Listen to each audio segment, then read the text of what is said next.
Hi guys, எல்லாருக்கும் வணக்கம் guys. இந்த வீடியோவில் நம்ம என்ன பார்க்க போகிறோன்னா, ஆஸ்திரேலியா அணி தாங்க இந்தியாவுக்கு ஆப்போசிட்டாக நடந்துகிட்ருக்கு இந்த பார்டர் கவாஸ்கர் டிராஃபி தொடரையும் வெல்லும்.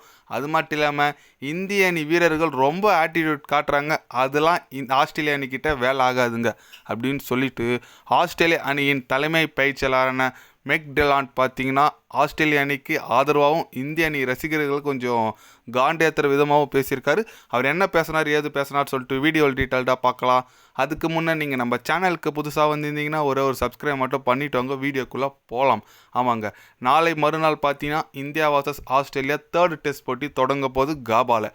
அது குறித்து அந்த ஆஸ்திரேலிய அணியின் பயிற்சியாளர் என்ன சொன்னாருன்னு கேட்டிங்கன்னா, கண்டிப்பாக ஃபஸ்ட்டு போட்டி நாங்கள் ஜெயிக்க வேண்டியது, அது நாங்கள் ஈஸியாக இருந்தனால விட்டோம், கேர்லெஸ்ஸாக விட்டோன்னு சொல்லலாம். அதனால் கண்டிப்பாக செகண்ட் போட்டி நாங்கள் ஜெயிச்சது எங்களுக்கு ரொம்ப மகிழ்ச்சியாக இருக்குது.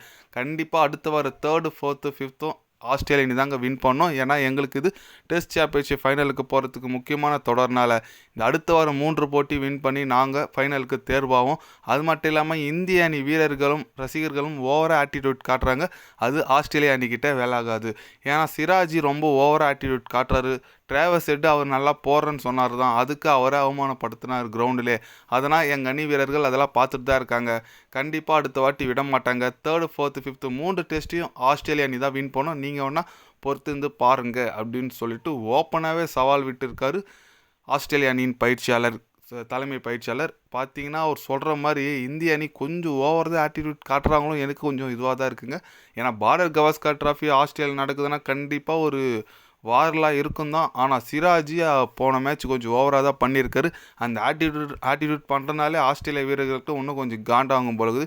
ஏன்னா இந்த டிராவஸ் ஹெட்டெல்லாம் பார்த்தீங்கன்னா இந்தியன் டீமை கேட்டாலே அடிப்பாருங்க. அந்த மாதிரி தான் அவர் 3 விதமான ஃபார்மேட்லேயும் நமக்கு ஒரு யமனாக தான் வந்து நிற்கிறாரு. அதனால் கண்டிப்பாக அவர் வேற கொஞ்சம் கிண்டல் செஞ்சிட்ருக்கார் சிராஜி. கண்டிப்பாக அடுத்த போட்டியில் என்ன பண்ண போகிறாரு சொல்லிட்டு வெயிட் பண்ணி பார்க்கணும். ஒரு பக்கம் மிச்சல் ஸ்டார்க் வேறு அவரோட வேலையை காட்ட ஆரம்பிச்சிட்டாரு. ஃபஸ்ட் இன்னிங்ஸில் சொயின்னு போட்டு விக்கெட் எடுத்தார். எனக்கு அதெல்லாம் பார்க்கும்போது நடா மிச்சல் ஸ்டார்க் வேறு ஃபார்மில் வந்துட்டார், கண்டிப்பாக நம்ம என்ன தான் பண்ண போகிறோன்னு தெரில, அந்தமாரி தான் தோணுச்சு. ஏன்னா ரோஹித் சர்மா ஃபுட் மூமெண்ட் வரல, என்ன தான் பண்ணுறாருன்னு தெரில டீமில் அவர் ஒரு பக்கம்.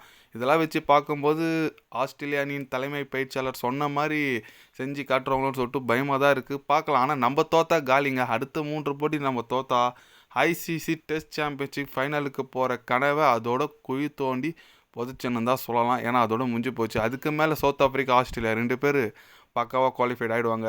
நம்ம வெயிட் பண்ணி பார்க்கலாம் இந்திய அணி எந்த மாதிரி ஒரு பெர்ஃபார்மன்ஸ் பண்ணுறாங்கன்னு சொல்லிட்டு அடுத்த டெஸ்ட் போட்டியில்.